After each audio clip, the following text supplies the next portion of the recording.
नमस्कार, आपके साथ मैं हूं शुभ्रा सुमन। आइए शुरुआत करते हैं महाराष्ट्र में चल रही उठापटक के साथ। उद्धव ठाकरे के बंगले वर्षा पर सीएम ठाकरे, पीडब्ल्यूडी मंत्री अशोक चव्हाण और राजस्व मंत्री बाला साहेब थोराट के बीच बैठक शुरू हो चुकी है। इस वक्त की अहम खबर आपको बता रहे हैं। बैठकों का दौर लगातार चल रहा है। महाराष्ट्र में जो वर्तमान राजनीतिक हालात और जहां तक परमवीर सिंह के आरोपों को देखें उसको देखते हुए ये मीटिंग अहम हो सकती है। एनसीपी के मुखिया शरद पवार ने गृह मंत्री अनिल देशमुख को एक तरह से क्लीन चिट देने की कोशिश की है और अस्पताल में भर्ती होने का पर्चा दिखाया है, लेकिन बीजेपी ने इसकी पोल खोल दी है। कहा तो वो उस दिन प्रेस कॉन्फ्रेंस कर रहे थे, वो भी बिना मास्क के, यानी बीजेपी हमलावर है उन तमाम बातों को लेकर जो कि शरद पवार की तरफ से अनिल देशमुख के समर्थन में रखी गई।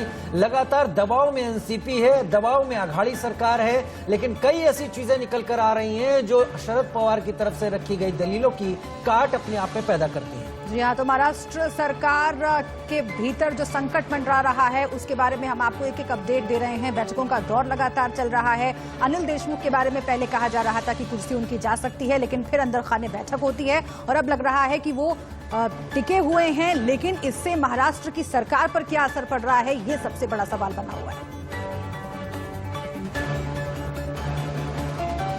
कि जिस समय में ये एलिगेशन किया था वो फिर अनिल देशमुख हॉस्पिटलाइज थे। ये बात साफ होने के बाद ऐसे जो कुछ डिमांड है, इस डिमांड को कोई ताकत नहीं रही। बंगल्यामध्ये ट्रीटमेंट झाली, जवळजवळ 12 दिवस या हॉस्पिटलला होतो। आता 8 दिवस आता होम क्वारंटाईन डॉक्टरांनी सांगितलेलं आहे, त्यामुळे 8 दिवस होम क्वारंटाईन राहणार आहे, पण प्रकृती चांगली आहे। संजय राठोड प्रकरण महाराष्ट्रात जास्त गेल्या 4 दिवसापासून सहकारी मित्र आहे, विरोधी पक्षनेते म्हणतात की पोलिसांवर दबाव आहे। तपास कुठपर्यंत आला, काय डेव्हलपमेंट आहे, त्या मुलीचा मोबाईल कुठे आहे, काय सांगा? असं आहे, कोणाच्या दबावाचा याच्यामध्ये प्रश्न नाही। संजय राठोडच्या बाबतीत नियमानुसार चौकशी होणार आणि जे काही चौकशीमध्ये समोर येईल त्या पद्धतीनं पुढे काय समोरचं काय एक्झॅक्टली काय घडलं काय नाही सगळं समोर आल्यानंतर पुढचा त्यानिमित्तानं राज्य शासन निर्णय घेणार। ऑलरेडी मुख्यमंत्र्यांनी याच्या बाबतीत पहिले सांगितलेलं आहे की व्यवस्थित नियमानुसारच चौकशी होणार। जे काही विरोधी पक्ष ज्या पद्धतीचे आरोप करतायत त्या आरोपामध्ये काही तथ्य नाही। आमचं जे पोलीस खातं आहे, मुंबई आपल्या पुण्याचे पोलीस आहेत, ते व्यवस्थित तपास करतायत। अनिल बाबू म्हणताय की व्यवस्थित चौकशी होईल, मात्र दुसरीकडे प्रत्येक जण विरोधी पक्ष जे म्हणताय त्याच्यात तथ्य नाही असं म्हणताय। जर पहिलेच आपण कन्क्लुजनला आलो आहोत तर मग चौकशी कशी व्यवस्थित होणार? इतके दिवस एखादा मंत्री हा राज्याचा गायब कसा असू शकतो? कुठे आहे संजय राठोड? नाही, तो कुठे आहे तो त्यांचा वैयक्तिक प्रश्न आहे, पण मी गृह खात्याचा मंत्री म्हणून सांगतो की नियमानुसार चौकशी होणार आणि जे काही सत्य असेल ते महाराष्ट्राला सत्य माहीत होईल। जे काही चौकशीमध्ये समोर येईल ते सर्व महाराष्ट्राला माहीत होईल आणि नियमानुसार कारवाई होणार। नियमात संजय राठोडची चौकशी बसते का साहेब?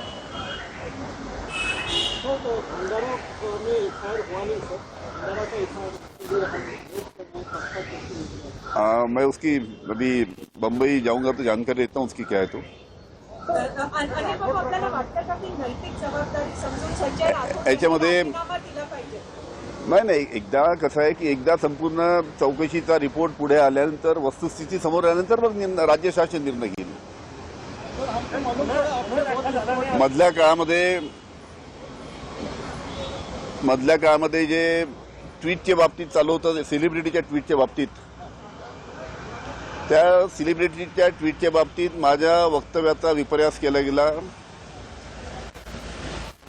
मी जे सांगितलं होतं की आम्ही ज्या सेलिब्रिटीच्या ट्विट्स आल्या आहेत त्याच्या बाबतीत बीजेपीचा आयटी सेल याची चौकशी करू। तो सवाल यह है कि आखिर शरद पवार अनिल देशमुख को क्लीन चिट क्यों दे रहे हैं? देशमुख के बचाव में उतरे एनसीपी सुप्रीमो शरद पवार ने कहा है कि गृह मंत्री देशमुख के इस्तीफे का सवाल ही नहीं उठता। शरद पवार ने यह भी कहा कि सीएम उद्धव चाहें तो जांच करा सकते हैं। इसी बेसिकली जो कुछ लिखा गया, जो फॉल्स एलिगेशन या क्रॉस एलिगेशन जो किए इस बारे में, अल्टीमेटली मैंने कल कहा था कि it is the prerogative of the chief minister to investigate करना तो इन्वेस्टिगेट करो, कुछ एक्शन लेना है या कुछ एक्शन ले लो, जो कुछ करना है वो कर सकते हैं, ये मेरा काम नहीं। कि सरकार के ऊपर कुछ असर नहीं होगा। दूसरी बात, जिन मिनिस्टर के बारे में एलिगेशन था, ये एलिगेशन जिस मिनिस्टर के बारे में था, इस मिनिस्टर की उस समय की स्थिति क्या होती ये साफ हो गया है। और ऐसे परिस्थिति में उनको इस्तीफा मांगना, because yesterday I myself said it looks like a serious thing, but when I saw all the documents, I saw all the program, and I am convinced that this particular period he was in Nagpur, so question doesn't arise. Maharashtra में घटे पूरे घटनाक्रम के केंद्र में अनिल देशमुख गृह मंत्री महाराष्ट्र हैं। बीजेपी के सवालों के बाद खुद बचाव में अनिल देशमुख उतरे और उन्होंने कहा कि अस्पताल से छुट्टी मिलने के बाद वो मीडिया कर्मियों से मिले थे। मला कोविड झाल्यामुळे मी नागपूरच्या अलेक्सिस हॉस्पिटलला 5 फेब्रुवारी ते 15 फेब्रुवारीच्या दरम्यान त्या हॉस्पिटलमध्ये ऍडमिट होतो। 15 फरवरीला माझा त्या हॉस्पिटलमधून डिस्चार्ज झाला। डिस्चार्ज होत असताना मी हॉस्पिटलच्या बाहेर पडत असताना हॉस्पिटलच्या गेटवर अनेक पत्रकार त्या ठिकाणी उभे होते। त्यांना काही मला प्रश्न विचारायचे होते आणि काही पत्रकारांची उत्तर देऊन लगेच गाडीत बसून होम क्वारंटाईन झालो। ते 15 फेब्रुवारी ते 27 फेब्रुवारीपर्यंत मी होम क्वारंटाईन होतो। तो अनिल देशमुख ने आरोपों से इनकार किया है। इधर महाराष्ट्र की सियासत में क्यों मचा हुआ है बवाल, बता रहे हैं इंडिया न्यूज संवाददाता अभिषेक शर्मा। महाराष्ट्र की राजनीति में ऐसा भूचाल आया हुआ है, मानिए कि सरकार कब गिरी कब गई, क्योंकि लगातार बीजेपी इस पूरे मामले पर लेकर लगातार आक्रामक है।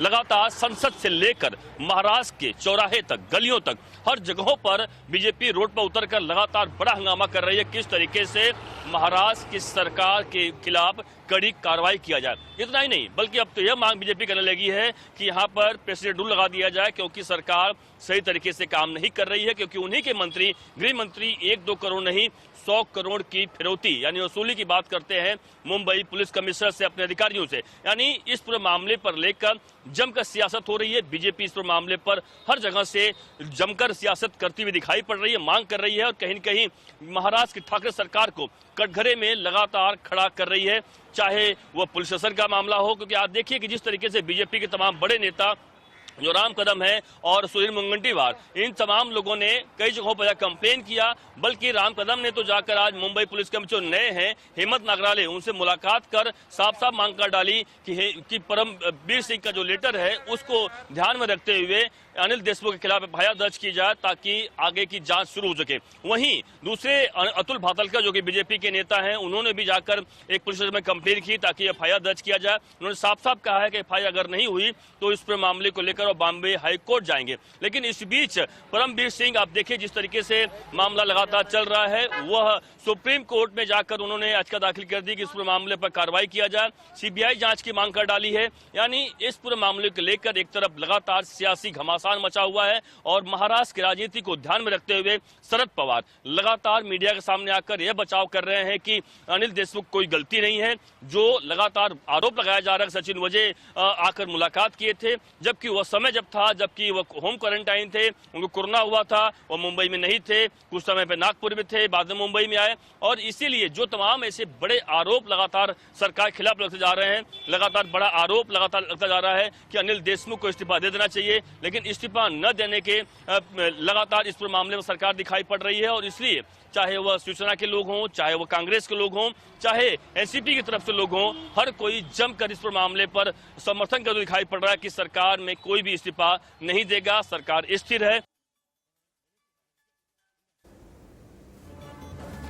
महाराष्ट्र की सियासत, महाराष्ट्र की राजनीति और महाराष्ट्र का पुलिस, लॉ एंड ऑर्डर, तमाम चीजें इस घटनाक्रम के बाद सवालों के घेरे में, और चर्चा हम इसी पर करने जा रहे हैं। हमारे साथ तमाम खास मेहमान इस वक्त जुड़ रहे हैं। हमारे साथ अभिषेक अग्निहोत्री शिवसेना से जुड़ रहे हैं, अपनी बात रखेंगे। प्रेम कुमार जी पॉलिटिकल एनालिस्ट के तौर पर हमारे साथ जुड़ रहे हैं। अनिला सिंह जी जाना पहचाना चेहरा है, अक्सर दिखाई पड़ती हैं, बीजेपी की तरफ से बात रखेंगे। और बीएल वोरा साहब फॉर्मर डीजीपी हैं, वो हमारे साथ जुड़ रहे हैं। मैं इससे पहले कि बाकी मेहमानों के पास आऊं, मैं प्रेम कुमार जी सबसे पहले चर्चा में आपको ही लाना चाहूंगा। इसका एनालिसिस मैं भी आपसे समझना चाहूंगा। क्या यहां पर ऐसा तो नहीं लग रहा कि जो कुछ हम देख रहे हैं उससे भी कहीं ज्यादा पर्दे के पीछे है और वर्चस्व की लड़ाई, या यूं कहें कि दाग मेरे तुमसे बेहतर है या मेरे तुमसे खराब है, इसकी लड़ाई कहीं ज्यादा दिख रही है? क्या हम बहुत कुछ देखने से अभी तक वंचित तो नहीं है? बिल्कुल राजीव जी, यही बात है जो कि जनता को समझ में आनी चाहिए। जो बातें दिख रही हैं क्या वही हैं?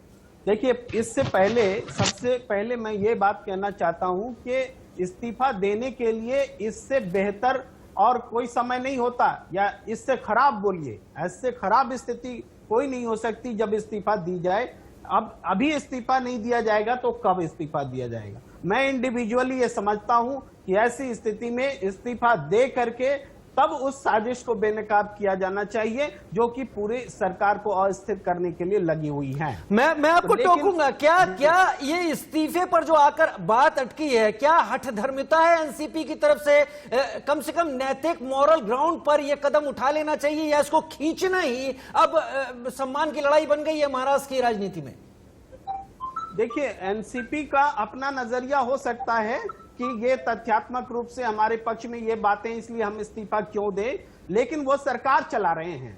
सरकार जो है जनता की नुमाइंदगी करती है, सरकार को दिखना भी चाहिए कि वो स्वच्छ तरीके से चल रही है। तो इस पैमाने पर नैतिक आधार पर पहले तो इस्तीफा देना चाहिए, तभी तो जांच होगी। ये ठीक है, आप कह रहे हैं कि पहले नैतिक आधार पर इस्तीफा देना चाहिए, तभी सही तरीके से जांच आगे बढ़ सकती है। हम अभिषेक अग्निहोत्री जी का भी रुख कर लेते हैं, क्योंकि अब बात राष्ट्रपति शासन तक पहुंच गई है।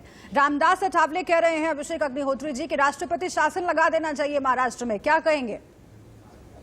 दरअसल ये कोई नई खींच नहीं है, ये शुरुआत से उस दिन से चलती चली है जब उद्धव साहब ठाकरे जो है मुख्यमंत्री पद की दावेदारी पेश कर रहे थे, और मात्र 3 दिन को लिए इतनी जल्दबाजी भाजपा में मुख्यमंत्री दोबारा जो है शपथ दिला दिए थे। ये खींच उस दिन से चल रही है। जो 23 तारीख से 26 तारीख के बीच में जो मुख्यमंत्री देवेंद्र फडणवीस जी ने जो है जल्दबाजी की थी मुख्यमंत्री बनने की, वही जल्दबाजी ये लोग इस केस में भी कर रहे हैं। इस केस में भी ये लोग जो है जांच का जो है समय का इंतजार न करते हुए हर एक चीज में सीधे अटैकिंग मोड में आ रहे हैं। ये राजनीतिक हवा देने का प्रयास कर रहे हैं हर एक मुद्दे को, चाहे वो सुशांत सिंह राजपूत का मुद्दा छोटी चीज लग रही है। आप कह रहे हैं कि ये छोटी चीज है? बिल्कुल मैं इस बात को बिल्कुल डिनाई नहीं कर रहा हूँ कि ये छोटा मुद्दा नहीं है। ये जो पत्र है वो भी जांच का विषय बना। माननीय मुख्यमंत्री जी भी हमारे कह चुके हैं ये पत्र जो है किस तरह से आया, क्योंकि वो जो ईमेल आईडी है, ईमेल एड्रेस है, वो भी प्रॉपर ईमेल एड्रेस जो वहां का मुख्यमंत्री आवास का। अभिषेक जी, आप कौन सा पुरानी ढोल पीट रहे हैं? अभिषेक जी, ये इसके लिए वक्त हो गया। परमवीर सिंह जी ने इंडिया न्यूज पर कह दिया ईमेल आईडी मेरा है, मैंने बातें रखी है। अभिषेक जी मुद्दे पर आते हैं और मैं सीधा सवाल आपसे पूछता हूं। आज तक भारत के इतिहास में किसी राज्य सरकार में किसी सर्विंग सीनियर आईपीएस अफसर ने इतना गंभीर आरोप नहीं लगाया है। हमने क्या कहा, ये बिल्कुल जांच का विषय। माननीय मुख्यमंत्री जी इसका आदेश भी दे चुके हैं, जांच पत्र की भी होनी चाहिए, जांच उसके बाद अन्य लोग जो उसमें संलिप्त हैं उनकी भी होनी चाहिए। मैं बिल्कुल इस चीज को, मैं क्या, मेरे मुख्यमंत्री माननीय उद्धव साहब ठाकरे जी ने भी डिनाई किया है कि जांच है उसमें पूरा सहयोग सरकार कर रही है। ये लोग आप देवबंद से भी देख रहे होंगे, उन्होंने कभी इस चीज से नहीं कहा कि कोई व्यक्ति संलिप्त है, कोई व्यक्ति नहीं है। लेकिन क्या ना, भाजपा बिल्कुल राजनीतिक हवा देने का प्रयास कर रही है, हर एक मुद्दे को पैराशूट के राजनीतिक हवा देने का प्रयास कर रही है भाजपा। अनिला सिंह जी, आपको इस पर रिस्पॉन्ड करना चाहिए, अपना ओपनिंग रिमार्क भी दीजिए और इस आरोप का जवाब कि भाजपा जानबूझ करके इस मसले को हवा दे रही है राजनीतिक फायदे के लिए। देखिए, इस प्रकार की बयानबाजी से कुछ सिद्ध नहीं होने वाला है कि जानबूझकर भारतीय जनता पार्टी हवा दे रही है। भाई, आप मौका ऐसा क्यों दे रहे हो? आज क्यों लगाई है आपने मुंबई में, महाराष्ट्र में, कि उसको और भड़काने की आवश्यकता पड़ जाए किसी भी राजनीतिक दल को? आप लोगों ने काम किया ना ये, जो आपकी महाविकास अघाड़ी सरकार, मैं तो सो कहती हूँ महाभ्रष्ट अघाड़ी सरकार जो हो चुकी है, क्योंकि अब दिखाई दे रहा है कि कार्टेल की तरह वहां पे काम करती है। वहां पर सरकारी अधिकारी हैं, वो बदमाशों के साथ मिलकर, आतंकवादियों के साथ मिलकर षड्यंत्र रचते हैं, नेता उसमें शामिल होते हैं, और आप कह रहे हैं कि वहां तो कुछ हो ही नहीं रहा। राजनीतिक हवा दी जा रही है। ये तो मुख्यमंत्री बनना चाहते हैं। देखिए, मुख्यमंत्री भारतीय जनता पार्टी का ही बनना चाहिए था, क्योंकि महाराष्ट्र ने सबसे ज्यादा वोट देकर, सबसे ज्यादा सीट देकर भारतीय जनता पार्टी को जिताया था। पर क्या आप इसको नकार सकेंगे? परमवीर सिंह जी ने कहा, आपकी उसी दिन से उन्होंने हवाला और भी पुलिस अधिकारियों का दिया है। क्या आप नकार सकेंगे कि जो वादे है उसके किस अनिला जी क्योंकि एक वरिष्ठ आईपीएस अधिकारी से जुड़े हुआ है, तमाम खुलासा है। मैं फॉर्मर डीजीपी बीएल वोरा साहब भी मेरे साथ इस वक्त जुड़े हुए हैं। बीएल वोरा साहब, मैं राजनीतिक पहलू पर नहीं जाना चाहूंगा, क्योंकि आपने वर्दी पहनकर एक लंबी सर्विस की हुई है और इन तमाम चीजों को आप बेहतर तरीके से समझते हैं। क्या परमवीर सिंह ने जो कुछ भी कहा, जो कुछ भी लिखा, इस तरह का अनुभव पुलिस सर्विस में आपने भी किया, या उन्होंने जो लिखा वो चीजों को बहुत एग्जेजरेट कर दिया, बहुत बढ़ा चढ़ा कर लिख दिया? आपका कहना सही है कि ये एक नई चीज है कि कमिश्नर ने लिख के इतना बड़ा चिट्ठी जो है वो दी है और अपने होम मिनिस्टर के खिलाफ लिखा है। एक तरीके से तो ये अच्छी बात है, ऐसा हौसला अफसरों में होना चाहिए, लेकिन हो नहीं पाता है। आप भी जानते हैं, आप भी काम करते हैं, क्या आप अपने बॉसेस के बारे में क्या लिख के दे सकते हैं किसी को? तो बड़ा मुश्किल है। तो पॉलिटिशियंस इस देश में इतने स्मार्ट हैं, वो जानते हैं कि पुलिस उनके अंडर है। अब इस सारे इशू को देखिए, अब धीरे धीरे इन्होंने बाजी पलट दी है और उसको ही क्रिमिनल बना दिया है, इसको परमवीर को ही कह दिया है। और आज शरद पवार जी ने ये कह दिया कि वो झूठ बोल रहे हैं। और क्या उदाहरण क्या दिए हैं कि साहब देशमुख जी थे नहीं वहां पे, हॉस्पिटल में थे, फिर वो प्रेस कॉन्फ्रेंस की, कहते हैं प्रेस कॉन्फ्रेंस की थी, तो प्रूफ कहाँ पैसा इकट्ठा करने का? कोई प्रूफ होता है क्या? कोई प्रूफ देता है क्या? आप जानते हैं सारा ये कैश में होता है। फिर कह रहे हैं कि डिलेड चैट्स उन्होंने लिखी हैं, तो पहले क्यों नहीं कहा? पहले सर्विस में कोई नहीं लिख सकता है, ये सब जानते हैं। और अभी कहाँ तो, यानी कि आप कह रहे हैं कि जब सर्विस में परमवीर सिंह थे तो उनकी अपनी जिम्मेदारियां भी थी, अपनी मजबूरियां भी थी, और अब अगर कोई बात वो कह रहे हैं, चिट्ठी लिखकर बता रहे हैं, तो उसको उस पर जांच होनी चाहिए, गंभीरता से उसको लिया जाना चाहिए। वक्त हमारे पास दरअसल इतना ही है। बहुत शुक्रिया आप सभी का हमसे बातचीत करने के लिए। आगे बहुत सारे अपडेट्स इस पूरे मामले में आ रहे हैं। इंटीलिया केस से जुड़े हुए और भी अपडेट हम आपके सामने रखेंगे। एक छोटे से ब्रेक का वक्त है।